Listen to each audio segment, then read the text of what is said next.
ভাল আজি বতৰটো ভাল হয়নে নহয় বিজেপি ইলেকশনত উঠিব লাগিব নে নালাগিব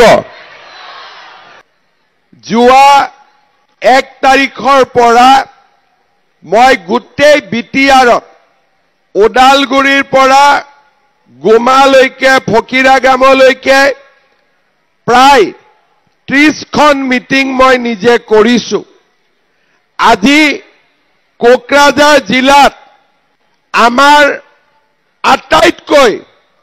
আটাইতকৈ ডাঙৰ মিটিং আজি কচুগাঁৱত অনুষ্ঠিত হৈছে মই কচুগাঁৱৰ ৰাইজক বহুত ধন্যবাদ আৰু কৃতজ্ঞতা জনাইছো ৰাতিপুৱা মোক জনোৱা হৈছিল যে বৰষুণ আহিব আৰু বৰষুণৰ কাৰণে কোকৰাঝাৰলৈ হেলিকপ্টাৰ নুৰিব তেতিয়া আমি কৈছিলো অশোক সিংগালক মই ফোনত কৈছিলো যে হেলিকপ্টাৰ নুৰিলেও মই গাড়ী দি হলেও কচুগাঁৱলৈকে আহিম কিন্তু আজি সময়মতে মই মিটিংতো আহিব পাৰিলো আৰু আপোনালোকৰ উৎসাহ আৰু আপোনালোকৰ আমাৰ বিজেপিৰ প্ৰতি মৰম দেখি সঁচাকৈ মই নিজে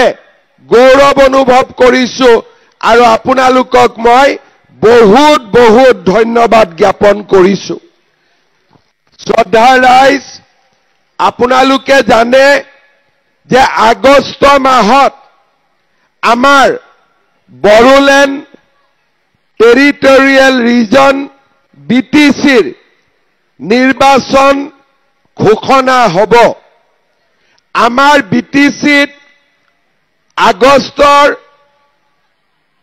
শেষত বা তৃতীয় সপ্তাহত নিৰ্বাচন ঘোষণা হ'ব আৰু সেপ্টেম্বৰ মাহৰ লাষ্ট উইকত দুৰ্গা পূজাৰ আগতে আমাৰ ইলেকশন হ'ব গৈ আছে শ্ৰদ্ধা ৰাইজ আগতে বিজেপিয়ে বিটিআৰত বহুত ভালকৈ ইলেকশন নেখেলিছিলে কেতিয়াবা 10টা সিটত কেতিয়াবা 15টা সিটত যোৱাবাৰ আমি 24টা সিটত ইলেকশন খেলিছিলো আৰু 24টা সিটৰ ভিতৰত আমি 9টা সিট জিকিছিলো আৰু বিটিআৰৰ চৰকাৰ বনোৱাত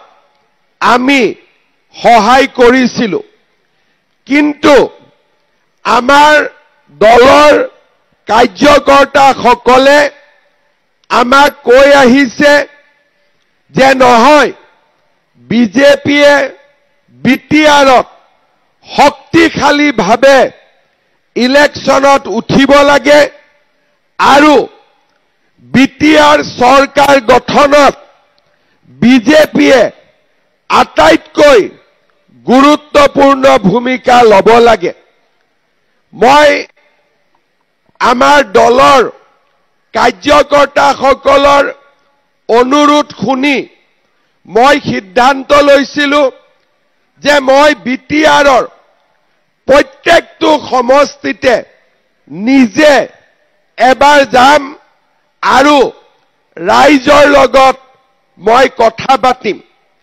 আজি 19 তাৰিখ যোৱা 1 তাৰিখৰ পৰা আজি 19 তাৰিখলৈকে মই ওদালগুৰিৰ প্ৰত্যেকটো সমষ্টি তামুলপুৰ আৰু বাক্সা চিৰাং সকলোতে মই সভা কৰিলো আজিও কচুগাঁও আৰু চৰাইবিল আৰু এদিন মই যদি কোকৰাঝাৰত আহো মোৰ 40টা সমষ্টিতে ৰাইজৰ লগত কথা পতাৰ সৌভাগ্য হ'ব সকলো মিটিংতে মই ৰাইজক সুধিছো যে ৰাইজ আপোনালোকে আমাক কক বিজেপিয়ে ইলেকশনত উঠিব লাগে নে নালাগে য'ত য'ত ৰাইজে মোক কৈছে যে বিজেপি ইলেকশ্যনত উঠিব লাগে তাতে আমি উঠিম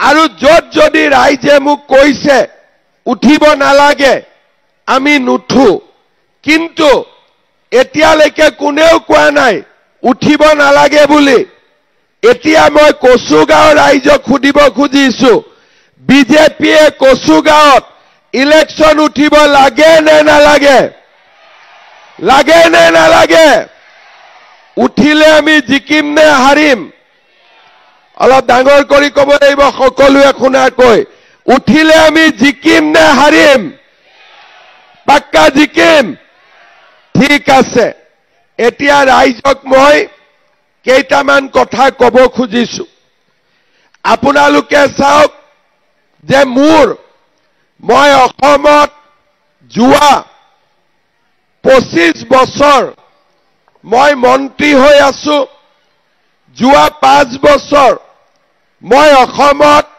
মুখ্যমন্ত্ৰী হৈ আছো সেই কাৰণে মোৰ সকলোৰে লগত ভাল প্ৰমোদ বড়োৰ লগতো ভাল হাগ্ৰামা মহিলাৰ লগতো ভাল ইউপিপিএলৰ লগতো ভাল বিপিএফৰ লগতো ভাল মই যদি তেওঁলোকক কওঁ যে 10টা সিট আমাক দিয়ক আৰু আপোনালোকে 30টা সিটত ইলেকশ্যন উঠক 10টা সিটত বিজেপিয়ে ইলেকশ্যন উঠিলেহেঁতেন সকলোৱে বিজেপিক সমৰ্থন কৰিলেহেঁতেন কিন্তু 10টা সিটেদি চৰকাৰ নহয় চৰকাৰ নহলে আমি ৰাইজৰ কাম কৰিব নোৱাৰো সেই কাৰণে এইবাৰ আমি এটাই সিদ্ধান্ত লৈছো যে বিপিএফও আমাৰ শত্ৰু নহয় ইউপিপিএলও আমাৰ শত্ৰু নহয় কিন্তু এইবাৰ কোকৰাঝাৰত বিজেপিয়ে চৰকাৰ গঠনত আটাইতকৈ গুৰুত্বপূৰ্ণ ভূমিকা ল'ব লাগিব শ্ৰদ্ধা ৰাইজ আপোনালোকে দেখিছে 2022 চনত বিটিআৰ গঠন হল আৰু আজি 2003 চনত বিটিআৰ গঠন হল আজি 2025 চন কিমান দিন হল 22 বছৰ সহজ কথা নহয় চাওতে চাওতে বিটিআৰৰ গঠন আজি 22 বছৰ হৈ গল এই 22 বছৰৰ পিছতো বহুতো ৰাইজে এতিয়াও নিজৰ সমস্যা সমাধান কৰিব পৰা নাই আজি 2003 চনত যি ল'ৰা জন্ম হৈছিলে আজি সেই ল'ৰা বিয়া হোৱাৰ বয়স হল 22 বছৰ হল তাৰ মানে ব্ৰহ্মপুত্ৰ দি কিমান পানী বাগৰি গল কিন্তু আমাৰ বিটিআৰৰ ৰাইজৰ সমস্যা হৈয়ে থাকি গল কাৰোবাৰ হাতত মাটিৰ কাগজ নাই 2003 চনৰ আগৰ পৰাই মই বিটিআৰত আছো মোৰ দেউতাৰ জন্ম বিটিআৰত আৰু মই মৰিমো বিটিআৰত কিন্তু আজিলৈকে আমাৰ হাতত মাটিৰ কাগজ নাই আজি আমাৰ বিটিআৰত বহুত জাগাত ৰাস্তা ঘাট নাই বহুত জাগাত স্কুল কলেজ নাই বহুত জাগাত খোৱা পানীৰ ব্যৱস্থা নাই আৰু চৰকাৰী আঁচনিবিলাকো আমাৰ দুখীয়া মানুহে নাপায় প্ৰধানমন্ত্ৰী ডাঙৰীয়াই আমাক ঘৰ বনাব পইচা দিছে কিন্তু ঘৰৰ টকা আমি পোৱা নাই লেট্ৰিন বনাব পইচা দিছে আমি লেট্ৰিনৰ টকা পোৱা নাই আমাক কৃষক সন্মান নিধি দিছে আমি কৃষক সন্মান নিধিৰ টকা পোৱা নাই আমাৰ চৰকাৰে দিছপুৰৰ পৰা আমাক অৰুণোদয় আঁচনি দিছে কিন্তু বহুত মহিলাই অৰুণোদয় এতিয়াও পোৱা নাই কোনে কোনে অৰুণোদয় পোৱা নাই হাত দাঙক নাই পোৱাবিলাকে হাত দাঙক চক কিমান মহিলাই এতিয়াও অৰুণোদয় আঁচনি পোৱা নাই আৰু আমাৰ ইয়াতে কিমান মহিলাই লাখপতি বাইদেউৰো টকা পোৱা নাই তাৰ হয়নে নহয় পাইছে নেকি তাৰ মানে আজি 22 বছৰ বিটিআৰ হল ঘৰৰ মাটি পাত্তা হোৱা নাই কাৰ কাৰ মাটি পাত্তা হোৱা নাই হাত দাঙক ইমান মানুহৰ মাটি পাত্তা হোৱা নাই কিমানে অৰুণোদয় পোৱা নাই কিমানে ঘৰ পোৱা নাই ঘৰ কোনে কোনে পোৱা নাই হাত দাঙক সবে হাত দাঙি দিলে তাৰমানে কোনেও ঘৰ পোৱা নাই নেকি কোনবাই পাইছে নেকি ঘৰ তাৰ মানে 22 বছৰ হল কিমান দিন হল 2003 চনত হাগ্ৰামা চিফ হৈছিল আৰু আজি প্ৰমোদ বড়ো চিফ কিমান দিন হল 22 বছৰ 22 বছৰত আমাৰ মাটি হোৱা নাই ঘৰ পোৱা নাই অৰুণোদয় পোৱা নাই স্কুল নাই ৰাস্তা ঘাট হোৱা নাই নদীৰ ওপৰত দলং হোৱা নাই যদি আজি আমি তুলনা কৰো যে নলবাৰীত কিমান মানুহে ঘৰ পোৱা নাই যদি আমি তুলনা কৰো যে ডিব্ৰুগড়ত কিমানে ঘৰ পোৱা নাই যদি আমি তুলনা কৰো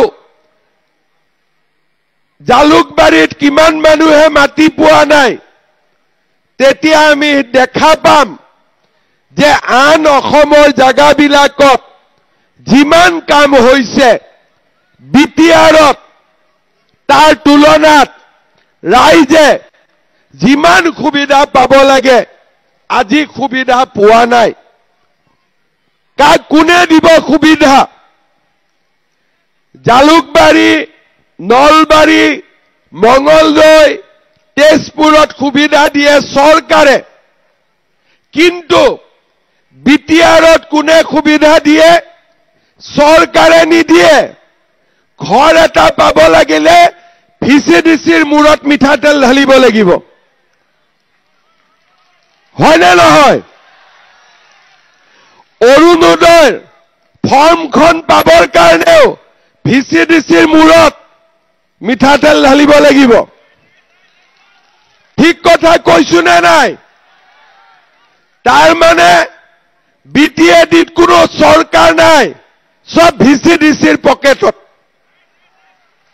ঠিক কথা কৈছো আজি মোক গাঁৱৰ মানুহে কৈছে অৰুণোদয় পাওক নাপাওক বেলেগ কথা ফৰ্মখনৰ কাৰণে ভিচিডিচিক 300 টকা 400 টকা দিব লাগে ঘৰ বনাবৰ কাৰণে আমি আমাৰ নামত ঘৰ আহে আমি গমে নাপাওঁ ভিচিডিচিক নকলে আমাৰ ঘৰৰ কাম নহয় শ্ৰদ্ধা ৰাইজ এনেকে আমি কিমান দিন চলিম 22 বছৰটো চলিলো আৰু কিমান দিন চলিম কেইদিনমান আগতে মই উদালগুৰিত কৈছিলো যে বিজেপি যদি শাসনলৈ আহে আমাৰ বিটিএডিত কোনো দ্বিতীয় শ্ৰেণীৰ নাগৰিক নাথাকিব সকলো প্ৰথম শ্ৰেণীৰ নাগৰিক হ'ব লাগিব কোনো সেকেন্ড ক্লাস সিটিজেন নাই, সবেই ফাৰ্স্ট ক্লাস সিটিজেন হব লাগিব। মোক এজন সাংবাদিকে সুধিছিলে যে প্ৰথম শ্ৰেণী আৰু দ্বিতীয় শ্ৰেণী মানে কি? মই তেওঁক কৈছিলো ব্ৰহ্মপুত্ৰত মানস নদীৰো পানী যায়, বেকিৰো পানী যায়, পাগলাদিয়াৰো পানী যায়, কিন্তু ব্ৰহ্মপুত্ৰ নদীত পৰাৰ পিছত আমি বিচাৰি পাম নেকি কোনটো ক'ৰ পৰা পানী আহিছিলে? পাম নেকি? যদি এটা কলহত 10 জনী মহিলাই গিলাচত কলহৰ পানী ঢালে, 1 ঘণ্টা পিছত যদি মহিলাজনীয়ে কয় যে মোৰ পানীটো ঘূৰাই দিয়ক, ঘূৰাই দিব পাৰিব নেকি? পানীটোতো সোমাই গ'ল। তেনেকে বিটিএডি গঠন হ'ল, 26টা জনগোষ্ঠী বিটিএডিত সোমাই গ'ল। বড়ো, ৰাভা, শৰণীয়া কছাৰী, মদাহী, আমাৰ বৰ্মন কছাৰী, ডিমাচা কছাৰী, আদিবাসী, সান্থাল, আমাৰ কোচ ৰাজবংশী, নাথযোগী, কলিতা, গোৰ্খা, বঙালী, হিন্দী ভাষী আৰু আমাৰ অসমীয়া ভাষী, ইয়াত বিটিআৰত সব সোমাই গ'ল। এতিয়া আমি তাক কেনেকে ভাগিম যে ই বেলেগ, ই বেলেগ, ই বেলেগ, ই বেলেগ? সেইটোতো সম্ভৱ নহয়। এটা নদীত যেনেকে পানী ভাগ ভাগ কৰিব নোৱাৰি, বিটিআৰতো মানুহক ভাগ কৰি লাভ নাই। সকলোৱে অৰুণোদয় পাব লাগিব, সকলোৱে প্ৰধানমন্ত্ৰীৰ ঘৰ পাব লাগিব, সকলোৱে অধিকাৰ পাব লাগিব। যেতিয়া এই অধিকাৰ আমি সকলোৱে পাম, এই বিটিআৰ আটাইতকৈ শান্তি, সমৃদ্ধি আৰু প্ৰগতিৰ বিটিআৰলৈ ৰূপান্তৰ হ'ব। মই এটাই কথা জানো, এই বিটিআৰৰ পৰা যদি আমি ভিচিডিচি বিলাকক বিদায় দি দিওঁ, বিটিআৰত সব মানুহে ভাল পাব। পাবনে নাই? পাবনে নাই? আজি 22 বছৰে এই ভিচিডিচিয়ে বিটিআৰৰ মানুহক খুলি খুলি খাই আছে, হয়নে নহয়? যি পাৰ্টিয়ে নহওক কিয়, এই ভিচিডিচি বিলাকে ৰাইজক কষ্ট দিছে, অশান্তি দিছে, চৰকাৰী আঁচনি নোপোৱা হৈছে। অহা 22 তাৰিখে মই নলবাৰীত যাম ৰাতিপুৱা 11টাত, 23 তাৰিখে জাগিৰোডত যাম ৰাতিপুৱা 11টাত, 24 তাৰিখে মই মাৰ্ঘেৰিটাত যাম ৰাতিপুৱা 11 বজাত। সকলো মহিলাক টিভিত দেখিব, 40,000 মহিলা আহিব লাখপতি বাইদেউৰ টকা ল'বৰ কাৰণে। 40,000 মহিলা আহিব লাখপতি বাইদেউৰ টকা ল'বলৈ। 17 ছেপ্টেম্বৰ আমি 40 লাখ মহিলাক নতুনকৈ অৰুণোদয় আঁচনি দিম আৰু গেছৰ চিলিণ্ডাৰ 950 টকাত কিনিলে বা 550 টকাত কিনিলে আমি মাসকলক 250 টকা ঘূৰাই দিম। কিয়? এই আঁচনিবিলাক চৰকাৰে কৰে, চৰকাৰে ডাইৰেক্ট দিয়ে। আমাৰ বিটিআৰক বাদ দি অসমত কোনো ভিচিডিচি নাই। ইয়াতে মোৰ দুখ লাগে যে একেই মই স্কিম দিওঁ, একেই টকা দিওঁ, কিন্তু বৰালি মাছৰ দৰে ভিচিডিচিয়ে সৰু সৰু মাছবিলাক খাই দিয়ে, পাব্লিকে একো নাপায়। হয়নে নহয়? বৰালি মাছে নদীত সৰু সৰু মাছবিলাক খায় নে নাখায়? খায় নে? মই ভুল কৈছো? তেনেকে আমাৰ বিটিএডিত এই ভিচিডিচি বিলাকে গৰীব দুখীয়া বিলাকক খাই থাকে, হয় না? এই ব্যৱস্থা বদলিব লাগে। আৰু এই ব্যৱস্থা কোনে বদলাব? সবকেতো এবাৰ এবাৰ আমি চাই ললো, কোনেওতো বদলাব নোৱাৰে, সবে ভয় কৰে।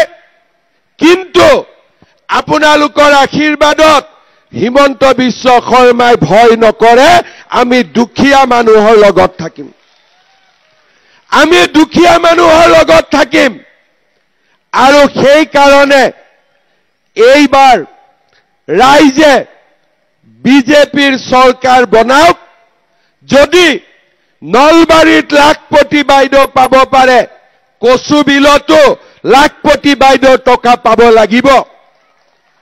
যদি যোৰহাটত ঘৰ পাব পাৰে, কচুবিলতো ঘৰ পাব লাগিব। যদি মোৰ সমষ্টিত মহিলাই অৰুণোদয় পাব পাৰে, কচুবিলতো অৰুণোদয় পাব লাগিব, কচুগাঁৱতো পাব লাগিব। চৰাইবিল আৰু কচুবিল, অলপ পিছত চৰাইবিল যাওঁ। কচুগাঁৱতো পাব লাগিব। ঠিকে কৈছো নে নাই? পাব লাগিব নে নালাগিব? কচুগাঁও আৰু চৰাইবিলতো ৰাইজে পাব লাগিব। ফকিৰাগ্ৰাম গোমাটো পাব লাগিব, দতমা বনৰ গাঁৱতো পাব লাগিব, হয় নে নহয়? ঠিক কথা কৈছো নে নাই? আজি আমাৰ গুৱাহাটীত পুলিচৰ চাকৰি ওলাই সব লৰাই দৌৰিব যায়, কাকো টকা নালাগে। গুৱাহাটীত পুলিচৰ চাকৰিৰ কাৰণে, ফৰেষ্ট গাৰ্ডৰ কাৰণেও কোনেও তামোল এখনো খুৱাব নালাগে। মই কৈ আছো, তামোল এখনো খুৱাব নালাগে। কিন্তু কোকৰাঝাৰৰ চাকৰি আমি এনেকে তামোল নোখোৱাকৈ পাব পাৰো নেকি? আজি দিছপুৰৰ চাকৰি যেনেকৈ দুৰ্নীতি নাই, স্বজন দূষণ নাই, খেলি মেলি নাই, তেনেকে কোকৰাঝাৰৰ চাকৰিও আমি ধুনীয়াকৈ দুখীয়া মানুহক দিব পাৰিব লাগিব। বিজেপি অহাৰ আগতে অসমতো ঘোটালা আছিলে। এটা চাকৰিত, মেজিষ্ট্ৰেটৰ চাকৰিত 1 কোটি টকা দিব লাগিছিলে। এটা মাষ্টৰৰ চাকৰিত 10 লাখ টকা দিব লাগিছিলে।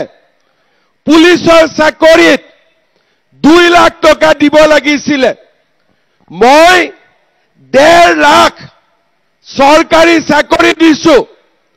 যদি মই 5 লাখ টকা কৰি ঘোষ ললোহেঁতেন, মোৰ ঘৰত হাজাৰ হাজাৰ কোটি টকা জমা হলহেঁতেন।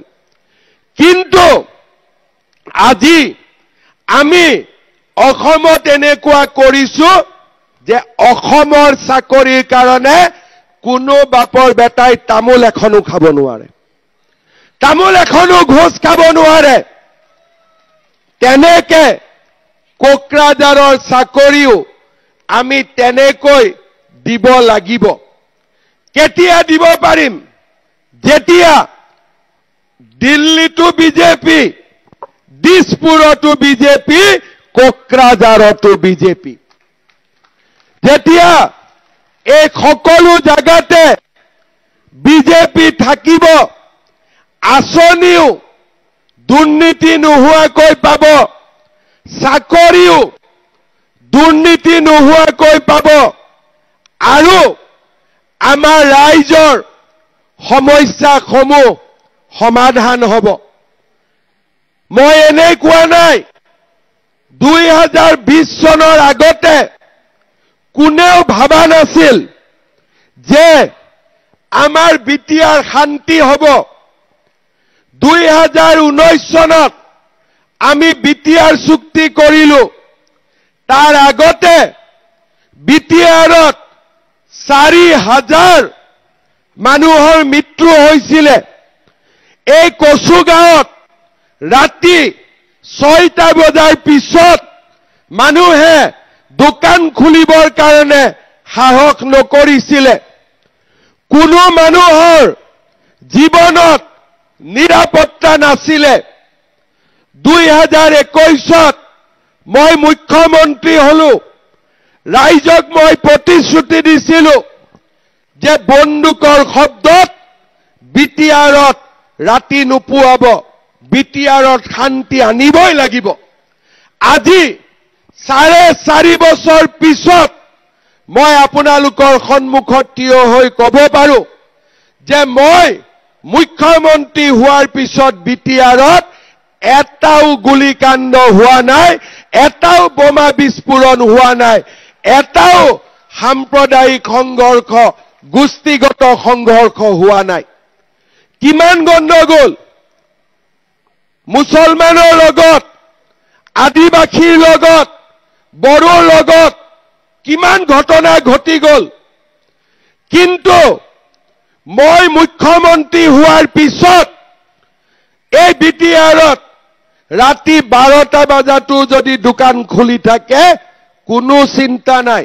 কাৰণ যাৰ হাতত যিমান বন্দুক আছিলে সব বন্দুক মই লৈ ললো, সব বন্দুক মোৰ ওচৰত জমা আছে। গাঁতত থকা কেইটাও খুজি ললো, গাঁতৰ ওপৰত থকাও ললো, গাঁতৰ তলত থকাও ললো। বিটিআৰত কোনে শান্তি আনিলে? বিজেপিয়ে শান্তি আনিলে। আৰু বিটিআৰত ৰাইজক কোনে অধিকাৰ দিব পাৰিব, কোনে আঁচনি দিব পাৰিব, কোনে দুখীয়া মানুহক আগবঢ়াই লৈ যাব পাৰিব? অকল বিজেপিয়ে এই কাম কৰিব পাৰিব আৰু কোনেও নোৱাৰে। 22 বছৰ আপোনালোকে দেখা পালে। এতিয়া এবাৰ আপোনালোকে চিন্তা কৰক, বিটিআৰত শান্তিও বিজেপি আনিলে আৰু বিটিআৰত বিকাশৰ গংগাও কেৱল মাত্ৰ বিজেপিয়ে আনিব পাৰে আৰু কোনেও আনিব নোৱাৰে। শ্ৰদ্ধা ৰাইজ, আজি আমি কচুগাঁৱত আছো। অলপ মনত পেলাওক, আগতে ইলেকশ্যনত ভোট কেনেকে হৈছিলে? মটৰচাইকেলত ল'ৰা আহি গ'ল, পিঠিত AK-47, এই অমুকক ভোট দিবি, বাছ ইলেকশ্যন হৈ গ'ল। ভোট দিবই যাব নালাগে, বেলেগে ভোট মাৰি দিলে। কিন্তু এতিয়া আপোনালোকৰ ওচৰত কোনেও AK-47 লৈ নাহে, নমস্কাৰ কৰি ভোট খোজে যে মোক ভোটটো দিব। আৰু হয়নে নহয়? বিজেপিয়ে নমস্কাৰ কৰি আছে, UPPLে নমস্কাৰ কৰি আছে, BPFে নমস্কাৰ কৰি আছে। আগতেতো কোনেও নমস্কাৰ কৰা নাছিল। কোনে পৰিৱেশ সলালে? এই পৰিৱেশ বন্দুকৰ পৰা নমস্কাৰলৈ কোনে আনিলে? নৰেন্দ্ৰ মোদীয়ে আনিলে, বিজেপিয়ে এই পৰিৱেশ উভতাই আনিলে। বিজেপি নাথাকিলে আজিও ইয়াত ইলেকশ্যন মিটিং নহলহেঁতেন। কি বোলে ৰাতি বন্দুকত ল'ৰা আহি গ'লহেঁতেন, ভোট দিবই লাগিব। এতিয়া কোনো ভয় নাই, বন্দুকৰ ল'ৰা এতিয়া জংগলত নাই, কাৰো হাতত AK-47 নাই। আজি বিটিআৰ শান্তি সম্প্ৰীতিৰ ফালে আগবাঢ়ি গ'ল আৰু স্থায়ীভাৱে আমি শান্তি আনিব পাৰিম যদি গৰীব দুখীয়া মানুহক মাটিৰ অধিকাৰ দিব পাৰো। চৰকাৰী চাকৰি, লোন, অৰুণোদয়, কিষাণ সন্মান, আয়ুষ্মান ভাৰত, লাখপতি বাইদেউ, গেছত কম দাম, এই গোটেই আঁচনিবিলাক যদি আমি দিব পাৰো, ৰেচন কাৰ্ডত আগতে আমি চাউল পাইছিলো 1 নৱেম্বৰৰ পৰা ৰেচন কাৰ্ডত আপোনালোকে কম দামত দালিও পাব নিমখো পাব চেনিও পাব ৰেচন কাৰ্ড দেখুৱালে হ'ল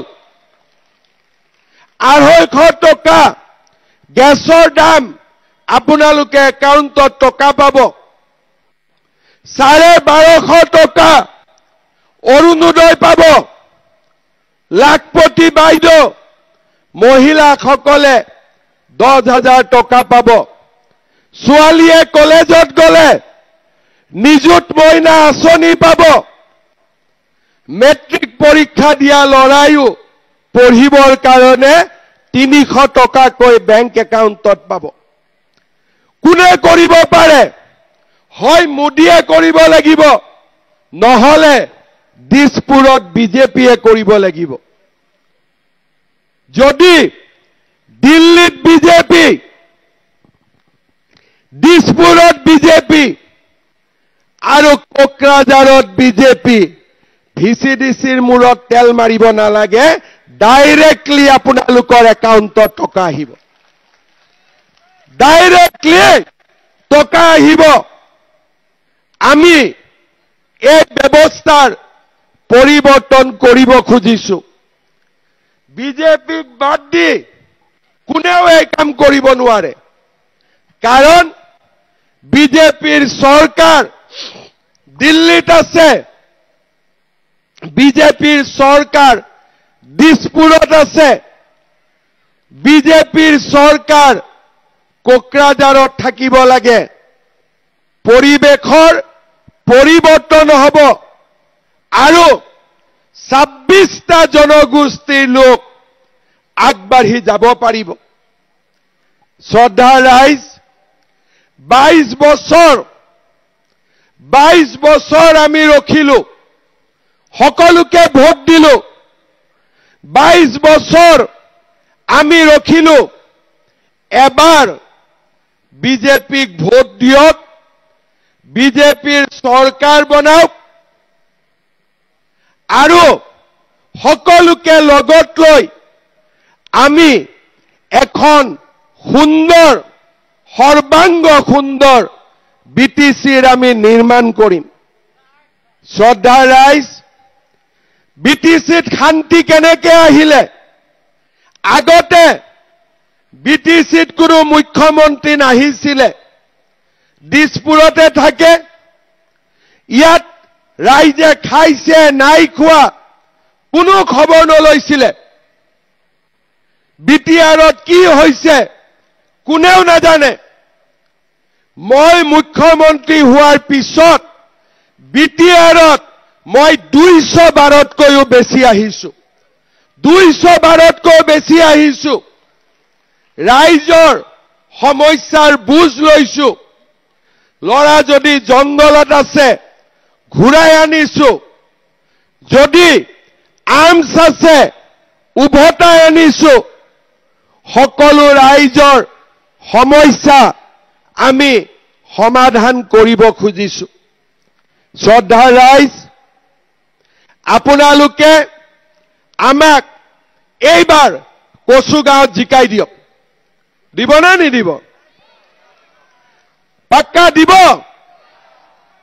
অলপ কম কৰি কৈছে নেকি অলপ ডাঙৰ কৰি কক জিকাব না নিজিকাব পাক্কা বিজেপিক জিকাব ভিচিডিচি বিলাকক ঠিক কৰিব লাগে নে নালাগে লাগে নে নালাগে তেতিয়াহলে কি কৰিব লাগিব পদুম ফুলৰ ছবিত ভোট দিব লাগিব বিজেপি উঠিব লাগিব নে নালাগিব তেতিয়াহলে মোৰ লগত একেলগে কব ভাৰত মাতা কি ভাৰত মাতা কি নৰেন্দ্ৰ মোদী কচুগাঁৱৰ কাৰ্যকৰ্তা বহুত বহুত ধন্যবাদ